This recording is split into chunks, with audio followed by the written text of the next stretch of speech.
Salut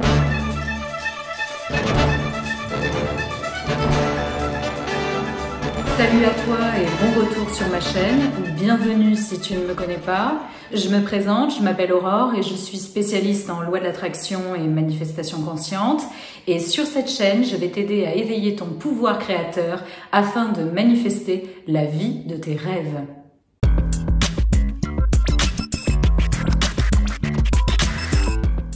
Aujourd'hui, je vais te parler d'une notion que tu dois absolument comprendre. Et je vois que ça semble encore assez flou pour beaucoup de personnes, ce que je peux comprendre puisque ça l'a été pour moi pendant longtemps, qui est la notion de ressenti. De ressentir qu'on a déjà son désir afin que cela s'imprime dans le subconscient et que cela se manifeste dans notre réalité 3D. Le principe de base, notamment énoncé par Neville Goddard, est que notre subconscient, qui s'occupe donc de projeter nos désirs dans notre réalité, nos pensées dans notre réalité, lui, il ne fait pas la différence entre ce qui est vrai ou faux. Il n'a pas d'opinion. Donc lui, il considère comme vrai et il matérialise ça, il projette ça, il considère comme vrai les choses que l'on ressent nous-mêmes être une vérité pour nous. Et cela, je vais développer ça pour toi, c'est valable pour toute chose, qu'elle soit positive, négative, et peu importe les émotions qui accompagnent ces pensées que l'on considère être l'unique vérité pour nous, que le subconscient va projeter. Attention, je tenais à être claire avant toute chose. Ici sur cette chaîne, je te partage les écrits de Neville Goddard, mais je te partage avant tout ma propre expérience, mes propres interprétations, ce qui a fonctionné pour moi, afin que cela résonne pour toi et cela t'aide. Donc, c'est pour ça qu'à travers de multiples chaînes, il peut y avoir de multiples interprétations. Donc, ce n'est pas parce que moi je te dis quelque chose que il faut dire tout de suite « oui, mais moi j'ai lu que Neville avait dit ça, etc. » Moi je ne suis pas Neville Goddard, je suis Aurore. J'ai pioché, ou même, j'en sais rien, quand je parle de Joe Dispenza, etc. J'ai pioché des informations à droite à gauche. J'en ai fait tout un package de connaissances et de savoir que je te partage en fonction de ce que j'ai moi-même expérimenté et de ce qui a fonctionné pour moi. Donc aujourd'hui, je vais te parler de mon interprétation des écrits de Neville Goddard sur le ressenti et de ce que j'ai mis en pratique et de ce qui a merveilleusement fonctionné pour moi. Déjà, pour commencer à comprendre cette histoire qu'il faut ressentir afin que cela s'imprime dans le subconscient, nous allons déjà partir sur quelle est la vraie définition d'un ressenti. Un ressenti n'est pas une émotion. Ce sont deux choses distinctes. Une émotion peut accompagner un ressenti, mais ce sont deux choses complètement distinctes.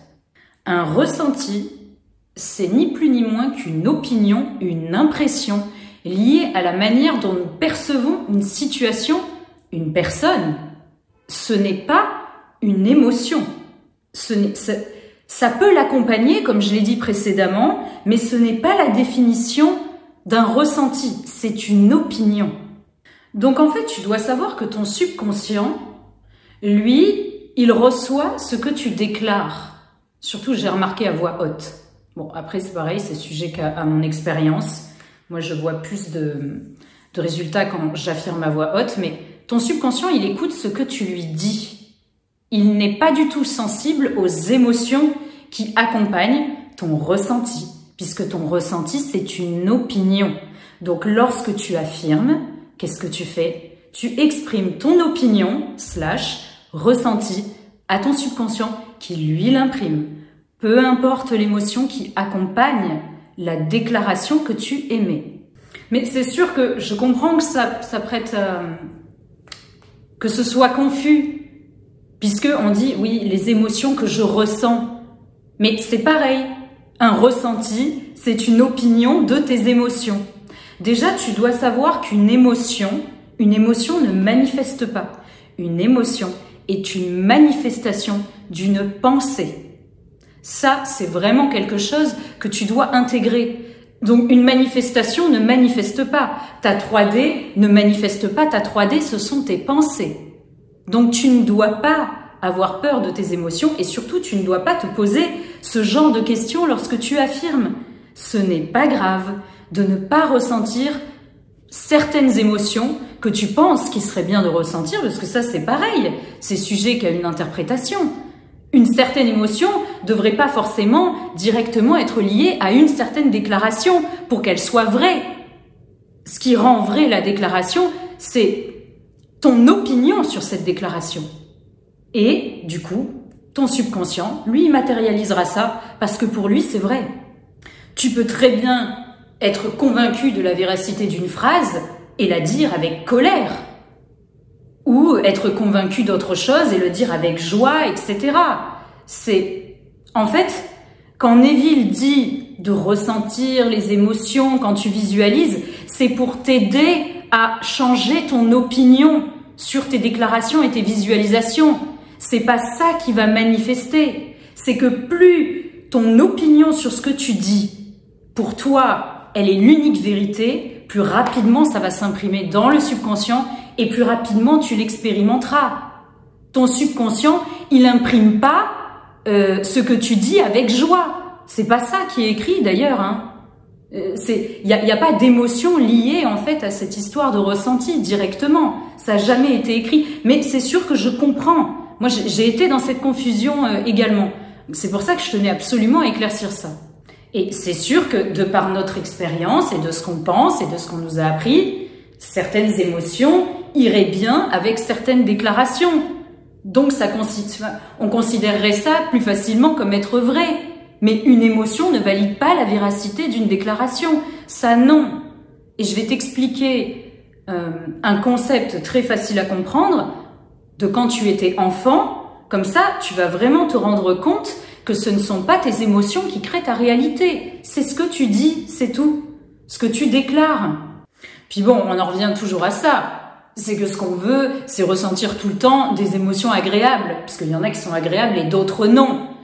Il est là le vrai point important en fait du fait de se sentir bien. Après oui, on va dire le positif attire le positif, la joie attire la joie. Mais non, c'est pas ça en fait, c'est ce que tu déclares. La preuve, c'est qu'il y a des gens qui sont convaincus qu'ils sont telle personne, ils ont une très haute opinion d'eux-mêmes et ils manifestent ce qu'ils veulent, alors que ce ne sont pas forcément des personnes agréables dans la 3D.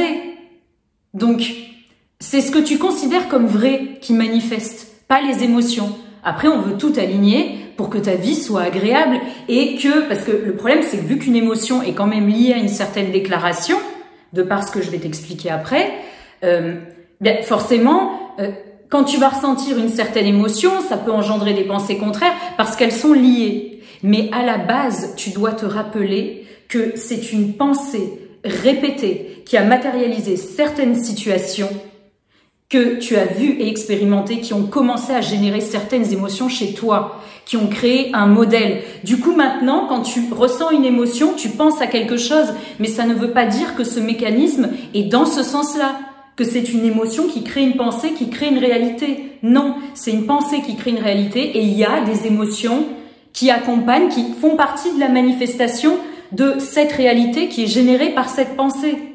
L'émotion, tu la ressens tellement en interne et c'est tellement puissant une émotion que du coup tu as l'impression qu'elle a plus de pouvoir que ta pensée. Mais ce n'est pas le cas.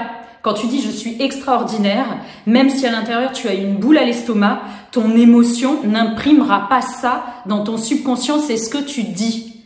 Mais même si c'est très puissant et que tu le ressens physiquement, c'est une manifestation d'une pensée, d'une mémoire qu'on efface en fait à force d'affirmer le contraire. Quand tu es né, on est d'accord, tu es né nu de toute croyance et de toute émotion. Qu'est-ce qui a fait que tu as commencé à connaître certaines émotions?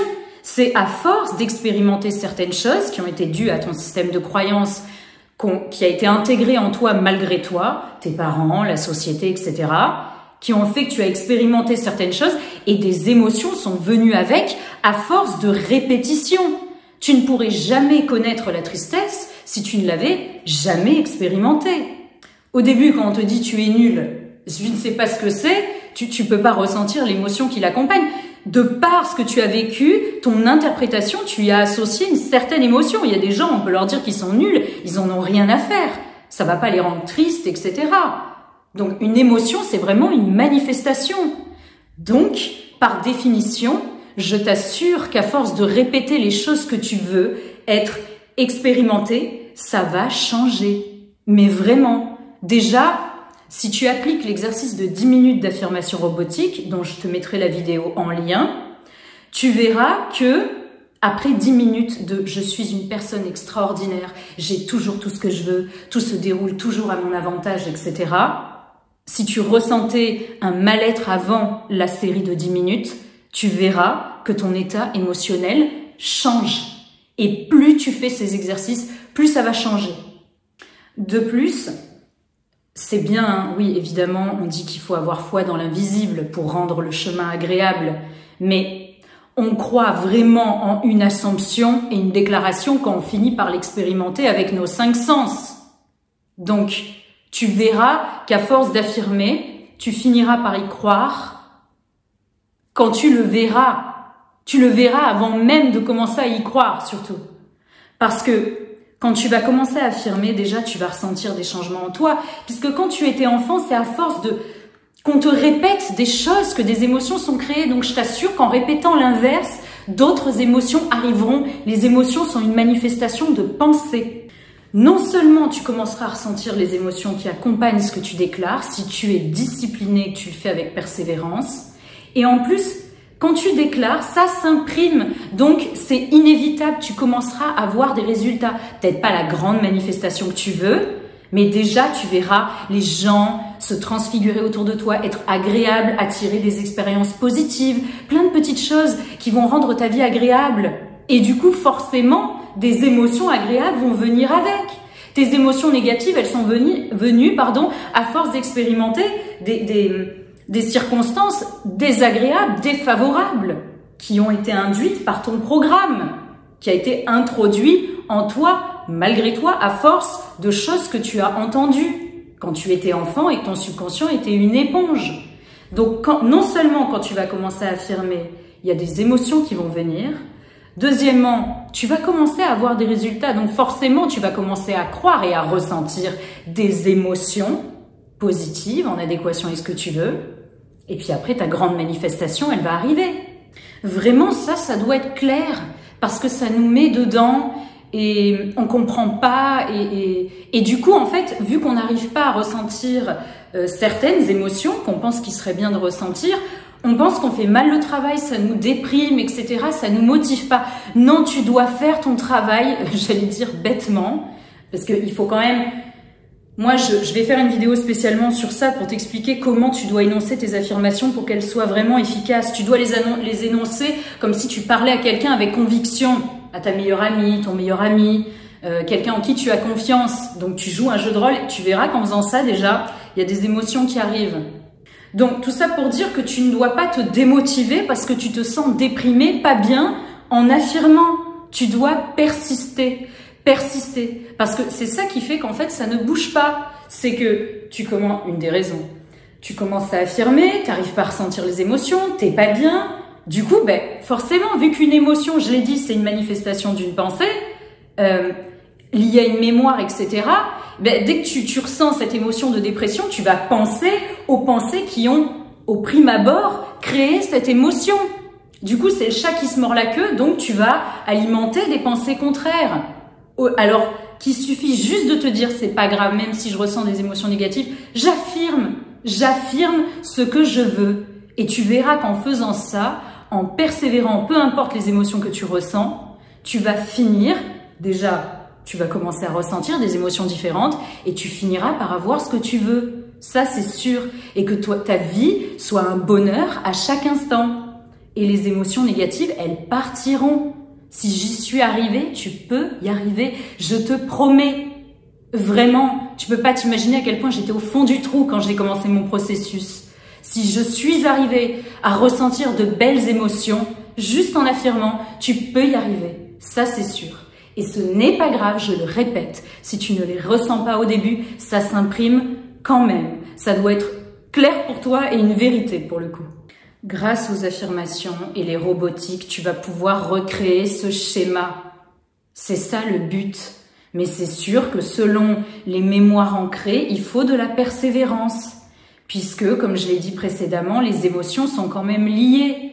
Donc, à chaque fois, ça te fait rebasculer sur des pensées contraires, liées à cette mémoire qu'on doit effacer. Donc, ne lâche pas, persévère. Peu importe ce que tu ressens, ce n'est pas grave. Déclare à ton subconscient ce que tu veux et tu le verras devant tes yeux, tu l'expérimenteras enfin avec les belles, vraies émotions que tu as envie de ressentir. Voilà, donc je vais en arrêter là pour cette vidéo sur le ressenti, en ayant foi et en posant l'intention que cela t'aide dans ton processus, que cela t'aide à continuer à persévérer et être discipliné dans tes affirmations afin que tu expérimentes enfin ce que tu veux. Si tu as besoin d'aide dans ton processus, il y a le lien vers toutes mes offres de coaching, soit en légende de la vidéo, soit dans ma bio. Comme ça, c'est quand même bien de se faire accompagner quand on est perdu. Je te ferai un programme personnalisé avec des affirmations personnalisées, une explication claire et concise. On échange, il y a plusieurs échanges de mails, selon l'offre. 1 heure de coaching au téléphone ou une demi-heure. Et tu verras que ça va être un vrai moteur vers la concrétisation de ce que tu veux. Donc n'hésite pas à t'abonner si ce n'est pas déjà fait à la chaîne. Ça m'aidera à la faire grandir, de liker aussi, commenter. N'hésite pas aussi à me laisser des super thanks. Ce sont des petits pourboires. Si tu aimes mon contenu, ça me motivera encore plus à vous partager toutes ces belles choses et ces connaissances qui ont changé ma vie. Comme elles changeront la tienne, ça j'en suis persuadée. Donc vraiment, courage, persévère. Je suis avec toi. Si ça a marché pour moi, ça marchera pour toi. Donc maintenant, je te souhaite une belle journée ou soirée, selon l'heure à laquelle tu me regardes, et je te dis à bientôt dans une prochaine vidéo.